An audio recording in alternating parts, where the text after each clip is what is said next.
muchachos, ¿cómo están? Bien? Então, vamos começar nossa classe, nossa aula de hoje. E gostaria de ressaltar com vocês que a gente chegou a finalizar o conteúdo, porém, lá nas últimas páginas do capítulo 4, eu deixei com vocês uma atividade, eu espero que vocês tenham feito, e depois eu vou abrir uma pequena discussão, pode ser até pelo WhatsApp mesmo, para a gente tirar algumas dúvidas que tiver, já que são apenas interpretação de texto, né?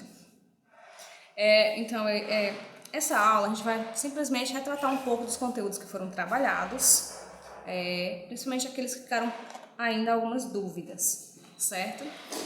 O primeiro deles é os verbos impersonais. O que são os verbos impersonais?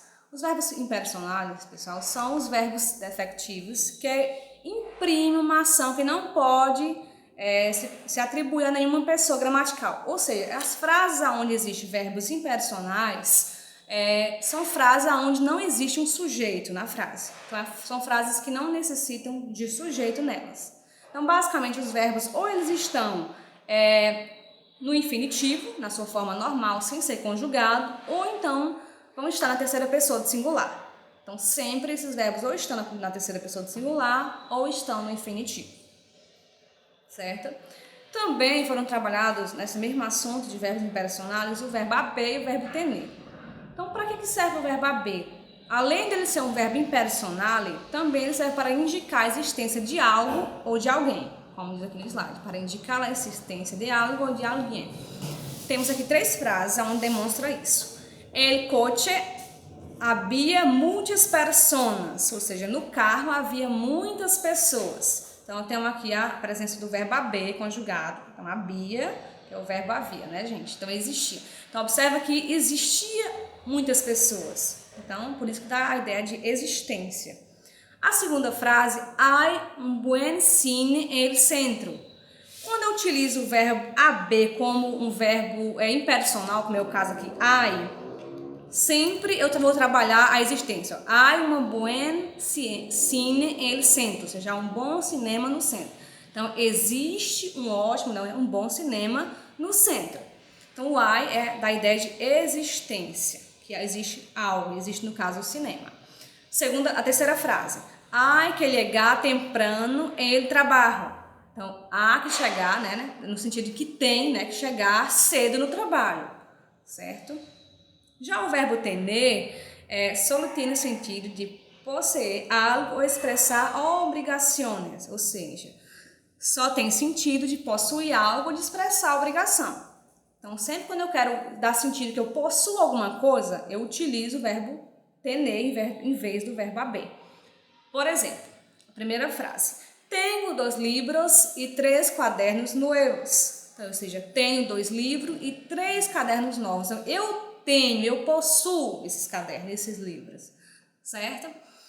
Segunda, Maria e Ana tienen uma casa em Madrid. Maria e Ana tienen, ou seja, elas têm uma casa em Madrid. Então, elas possuem essa casa, certo? Terceira, tenemos muitos amigos, ou seja, temos muitos amigos, a gente tem esses amigos, né? Já a última frase aqui, pessoal, então essas 3 primeiras frases, observem que elas indicam que possui algo. A primeira, possui livros e cadernos. A segunda, possui uma casa em Madrid. A terceira, possui amigos, então possui algo. Já a última frase, ela vai ser uma obrigação, observem. Tu tienes que hacer tus exercícios de história e geografia. Então, tu tem que fazer teus exercícios de história e geografia. Então, observe que essa frase ela é uma obrigação. Então, a pessoa ela tem obrigação de fazer essas atividades, esses exercícios. Outro assunto que foi trabalhado foi a diferença de pronunciação de ele e dobre ele, ou seja, L e 2 L, né? Quando eu tenho L ou quando eu tenho 2 L. Então, é um questionamento que existe na língua espanhola, inclusive, se vocês buscarem na internet, vocês vão observar que existem muitos vídeos que trabalham isso. Como é que eu vou saber a diferença de pronunciar um e outro? Então, é um questionamento que existe, né? Inclusive, se vocês observarem alguns vídeos, raramente você consegue diferenciar. Por quê? Porque o Y, ele tem som de I e, em alguns casos, ele tem som quase de L. Então, quando eu vou ler frases onde palavras que tem esse colocamento dessas palavras, dessas letras, geralmente eu pronuncio igual. Por isso que é um grande questionamento, depois eu posso até passar para vocês um link de alguns vídeos, para que vocês possam estar observando isso. Nesse quadrinho aqui eu fiz para vocês, para que vocês observem quando é que eu utilizo o Y, ou Y, se preferirem, né? Ou quando eu utilizo o dobre L ou o 2L, como vocês preferirem. Então aqui é o primeiro. Quando é que eu utilizo o Y, que é o Y? As palavras que começam por a sílaba IE. Então, se a sílaba começa, melhor, se a palavra começa com IE, então geralmente eu vou estar utilizando o Y, que é o Y, e não o LL, que é o dobre L, né? Então, por exemplo, a palavra ierno, que é genro, né? Alguns países pronunciam diferente. Ierno, então tá bem claro que eu vou estar utilizando o Y. Mas aqueles países que pronunciam esse ierno como se fosse quase o som do L. Então, por isso que existe essa pequena dúvida, pequena não, grande dúvida, né? Em algumas pessoas, por conta que a pronúncia é muito parecida. Outro caso, los plurales de las palavras terminadas em Y. Por exemplo, bue, lei, rei, são palavras que terminam com Y, né? Então essas palavras também, se elas vão para o plural, eu coloco Y. As palavras que contêm a sílaba iec, por exemplo, traiecto, proiecto, então eu vou estar utilizando esse Y com som de I, ou Y, né? Melhor dizendo. E a última aqui, as palavras em las que el sonido I está procedido pelos prefixos a, ad, diz e su. Por exemplo, ayudar, né? Então eu tenho aqui a presença depois do A do Y, que é o Y. Adyacente, tem alguns que lê diferente, né? Adyacente, então esse Y aqui termina tendo uma pronúncia diferente. Observa, adyacente ou adyacente, então ele tem uma pronúncia diferente. Ou disjuntiva, então dependendo do país, pode ser que essa pronúncia tenha uma diferença. E quando é LL, né, ou doble L, los diminutivos terminados em ilha ou ilho, por exemplo, canastilha, também que eu vou estar fazendo a colocação do doble L, que é o 2L, panecilho, então aqui novamente, certo? Outro caso, a maior parte dos verbos terminados em ilhar, unhar ou uli. Por exemplo, cepilhar, apabulhar, bulir. Então, nesses casos onde tem essas terminações, é onde eu vou estar fazendo a colocação dos 2L. A terminação elha ou elho, substantivos, querelha ou comelho. Então, são alguns casos, só para que você se situe melhor, de quando utilizar o LL ou dobre L, né? Ou quando utilizar o Y, que no caso é o Y. Outro assunto que foi abordado foi as nacionalidades. Então, como que eu vou saber a nacionalidade de alguém, sei lá, por exemplo, que é da Argentina? Então, eu tenho aqui Argentina. Como é que eu chamo se alguém é da Argentina? Qual a nacionalidade dessa pessoa? Argentino ou argentina? Então, por exemplo, dependendo do gênero, eu tenho argentino para masculino e argentina para feminino. Bolívia, a mesma coisa. Chile, que é o Chile, né? Então, Chile, é chileno ou chilena. China, é China ou China. Então, são alguns países, eles geralmente têm o masculino e feminino. Agora, por exemplo, aqui, Canadá. Então, Canadá já muda um pouquinho, fica canadiense, né? Costa Rica também, costariquense, então muda um pouquinho aqui também, gente. Guatemala também muda, guatemalteco, mas aqui geralmente eu tenho masculino e feminino, e guatemalteca para caso seja do gênero feminino. Então, observem nesse quadrinho que tem algumas diferenças, algumas são bem simples, assunto que vocês já sabem há muito tempo, né?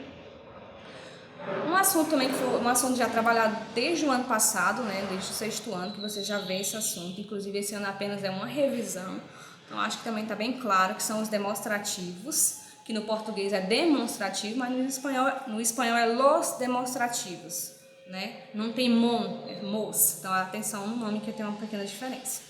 Então, como eu já falei para vocês, quando eu trabalho com demonstrativo este, ou esta, ou esto, estos ou estas, que são demonstrativos masculino, feminino, neutro, né? Ou plural, nesses 5 casos, eu sempre vou estar próximo a algo que eu esteja falando. Se eu digo este celular, o celular está do meu lado, Se ele está do lado da pessoa que está falando, então eu utilizo este, porque o celular ele é masculino, ele é singular e ele está ao meu lado, certo? Ou comigo.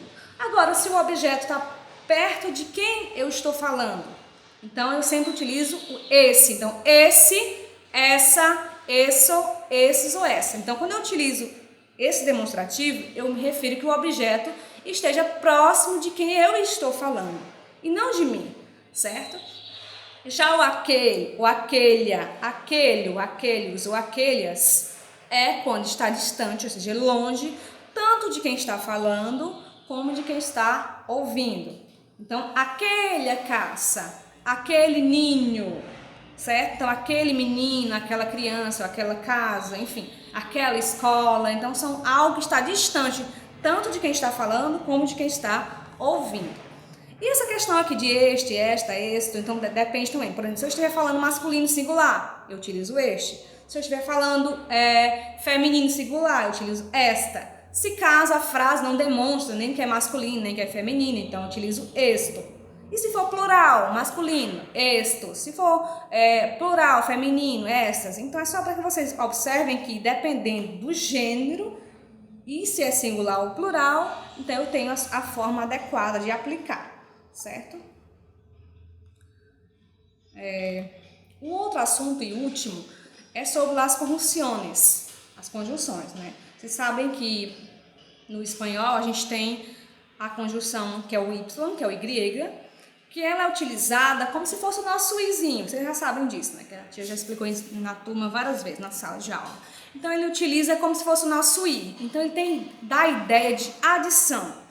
Ou seja, se eu quero dizer assim, Carlos e José. Então, esse I, então eu tenho uma adição que os dois estão juntos. Carlos e José. Então, os dois. Então, fazendo como se fosse um somatório dos dois, né?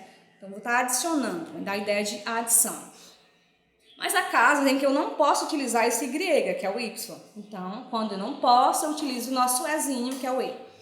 Então, vamos lá as regras. Quando que eu posso utilizar o Y, que é o Y? Quando que eu não posso? Por exemplo, se a seguinte palavra empieza por I ou HI, em vez de colocar Y, eu coloco E.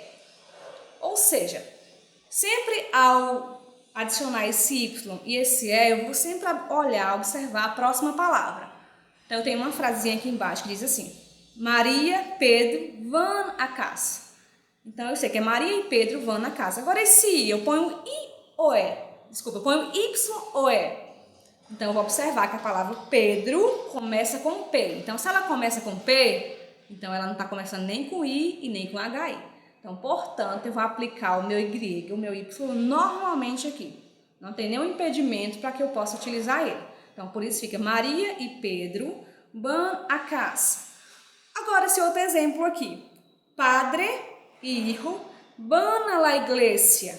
Então, pai e filho vão à igreja.